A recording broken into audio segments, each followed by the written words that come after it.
o presidiário Jacob Harlan, apelidado de Bablos, após 6 anos de silêncio, decide escrever uma carta para seu filho Joshua, pedindo que ele o perdoe por seu mau exemplo e que esta é sua última mensagem.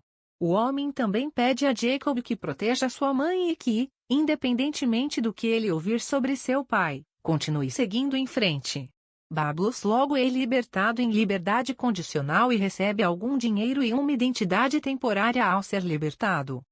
O guarda corrupto Roberts o leva para fora e o indica uma minivan que levará a Jacob à estação de trem, enquanto secretamente lhe passa um bilhete do líder do grupo de crime organizado Aryan Brotherhood, apelidado de The Beast. O presidiário Jacob Harlan, apelidado de Bablos, após 6 anos de silêncio, decide escrever uma carta para seu filho Joshua, pedindo que ele o perdoe por seu mau exemplo e que esta é sua última mensagem. O homem também pede a Jacob que proteja sua mãe e que, independentemente do que ele ouvir sobre seu pai, continue seguindo em frente. Bablos logo é libertado em liberdade condicional e recebe algum dinheiro e uma identidade temporária ao ser libertado. O guarda corrupto Roberts o leva para fora e o indica uma minivan que levará a Jacob à estação de trem, enquanto secretamente lhe passa um bilhete do líder do grupo de crime organizado Aryan Brotherhood, apelidado de The Beast. Jake pede que ele entregue seu carro e vá ao seu motel no dia seguinte, junto com 2 drenos pré-pagos de operadoras diferentes. Deixado sozinho, Jacob começa a se lembrar dos eventos de 10 anos atrás. Naquela época, ele levava uma vida comum, tinha uma família amorosa e era um corretor bem-sucedido de Pasadena. Mas um dia, após um jantar com amigos, sua vida mudou radicalmente. Enquanto estava ao volante, Jacob desviou e avançou um sinal vermelho, causando um acidente. E acontece que foi por sua culpa que seu amigo Tom morreu. Jacob é preso e levado sob custódia. Seu advogado avisa imediatamente que o promotor exigirá uma sentença máxima de até 7 anos de prisão para ele. Jake pede que ele entregue seu carro e vá ao seu motel no dia seguinte, junto com 2 drenos pré-pagos de operadoras diferentes. Deixado sozinho, Jacob começa a se lembrar dos eventos de 10 anos atrás. Naquela época, ele levava uma vida comum, tinha uma família amorosa e era um corretor bem-sucedido de Pasadena. Mas um dia, após um jantar com amigos, sua vida mudou radicalmente. Enquanto estava ao volante, Jacob desviou e avançou um sinal vermelho, causando um acidente. E acontece que foi por sua culpa que seu amigo Tom morreu. Jacob é preso e levado sob custódia. Seu advogado avisa imediatamente que o promotor exigirá uma sentença máxima de até 7 anos de prisão para ele. Aparentemente, o detetive estava sob muito estresse enquanto salvava a garota e agora precisava tomar um tranquilizante.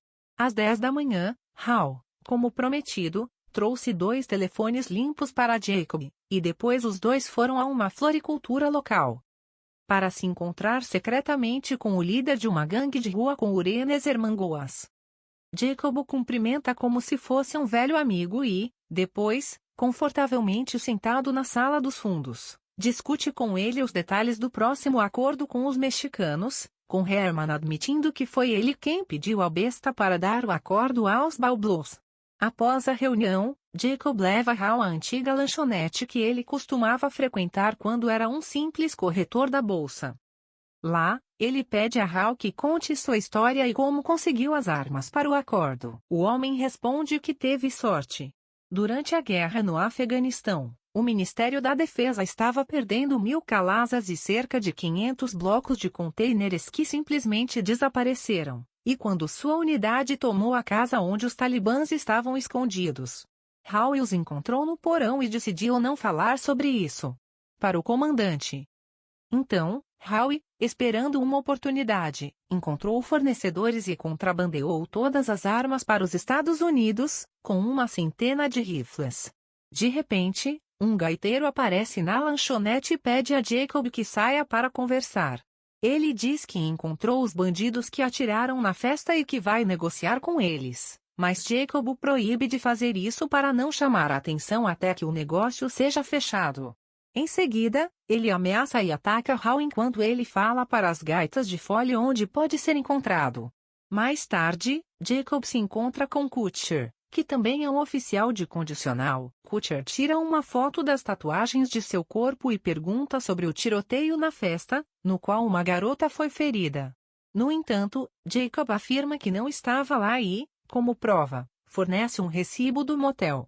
Aos olhos do detetive, o álibi é bastante fraco e, se fosse por sua vontade, ele já teria colocado Harlan na cadeia há muito tempo por violar os termos do acordo.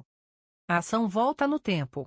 Após o julgamento, Jacob é levado para a prisão, onde será forçado a sentar-se ao lado de alguns caras sérios que testarão sua coragem.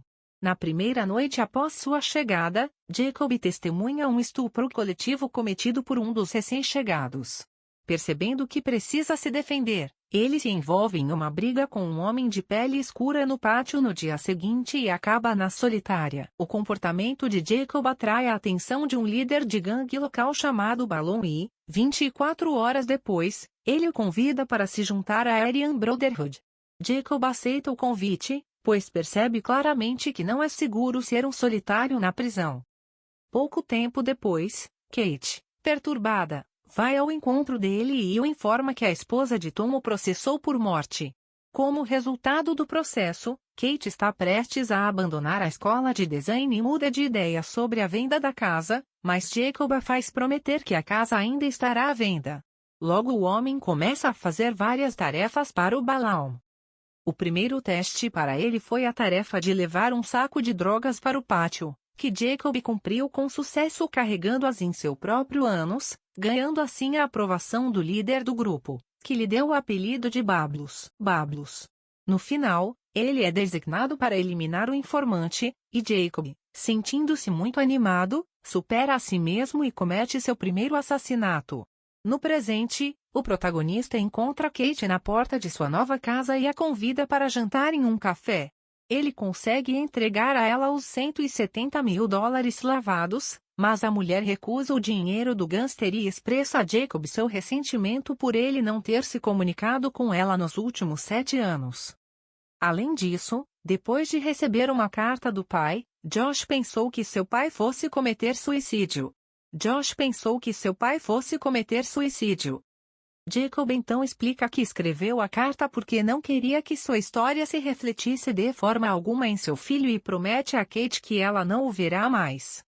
Mais tarde naquela noite, Jacob se reúne com Volina e Hal em uma boate para discutir os detalhes do próximo encontro com os mexicanos. As coordenadas exatas, por precaução, serão informadas 1 hora antes da transação. Volina está visivelmente nervosa, o que atrai a atenção de Bablos. Após o encontro, ele decide conversar com Frank e descobre que Volina é o informante secreto de Kutcher. O detetive está prestes a colocar uma escuta em seu telefone e ameaça o criminoso de prender sua namorada por 20 anos por porte de drogas, caso ele se recuse a cooperar. Bablos volta para seu quarto de motel para pensar bem sobre a situação e rever as cartas com fotos para sua família, enquanto relembra sua vida na prisão. Então, depois de matar Snitch, os membros da gangue o alertam sobre um iminente motim na prisão. Durante uma caminhada no pátio, os membros da Brotherhood, sob o comando de Balon, sacam suas facas previamente escondidas e começam uma briga com os prisioneiros negros. Durante a confusão em massa, Jacob salva o líder da gangue amiga, Surence Germanagamos, da morte, mas recebe uma pena adicional de 9 anos por agressão à gangue e assassinato com arma. No tribunal, Jacob corta o contato com sua esposa e, algum tempo depois, recebe os papéis de divórcio dela. Ele logo é transferido para outra prisão de segurança máxima, onde conhece o braço direito da besta, apelidado de Jacques Palisander. Devido às suas ações na prisão anterior, bem como à sua inteligência, a determinação lhe rendeu a confiança de seu chefe. Assim, quando Palisander é enviado para o corredor da morte por matar um guarda, ele se torna o homem de confiança do chefe. A besta fez dela sua mão direita. Depois, quando Jaiko já havia cumprido a maior parte de sua sentença, providenciou para que ele, por meio do guarda Roberts, fosse colocado em liberdade condicional. Em sua saída, Bablos conseguiu fazer um acordo com os mexicanos, que Goss representaria. Jacob esperava voltar ao normal, mas a besta ameaçou matar sua esposa e seu filho. No dia seguinte à reunião, Kate leva um joso adulto ao motel para que ele possa finalmente conhecer e conversar com seu pai. Jacob, no entanto, fica muito surpreso com essa visita inesperada e tem que expulsar a família para sua própria segurança. E, fechando a porta atrás do filho furioso, o homem deixou as lágrimas correrem. Ele olhou pela janela. Jacob percebe uma briga organizada pelo detetive Kutcher atrás dele e, quebrando as grades do outro lado do prédio, foge do motel.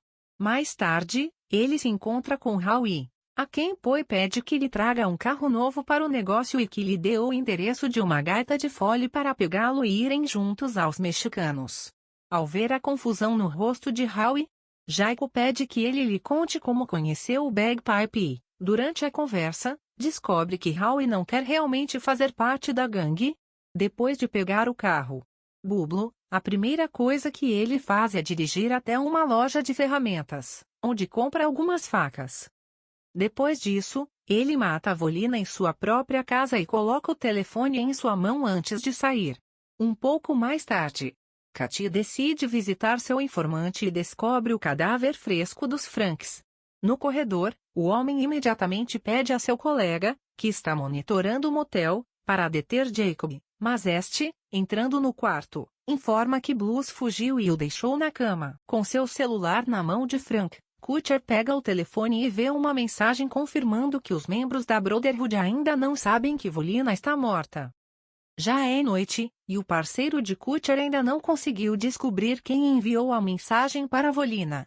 Enquanto isso, Jacob compra uma lâmina de barbear em um lubrificante para inaladores em uma loja noturna e vai ao armazém para carregar as mercadorias em um caminhão com os outros membros da gangue. Em seguida, ele pede aos rapazes que vão na parte de trás com as armas, enquanto ele se senta na cabine ao lado de Alja. Uma vez na estrada, Jacob discretamente liga seu telefone, permitindo que Katy capte o sinal deles. Exatamente às 11 horas, Herman deixa as coordenadas, que Jacob envia para o Volina, sabendo que a polícia tem seu telefone, tendo recebido também o captador. Ele e o grande esquadrão partem imediatamente. Quando o local designado estava a menos de 1 quilômetro de distância, de repente, Jacob pega a arma e, ameaçando Howie, força-o a confessar que a Volina tinha mais 1000 X. Eles as mantêm em segredo da Brotherhood em outro cofre.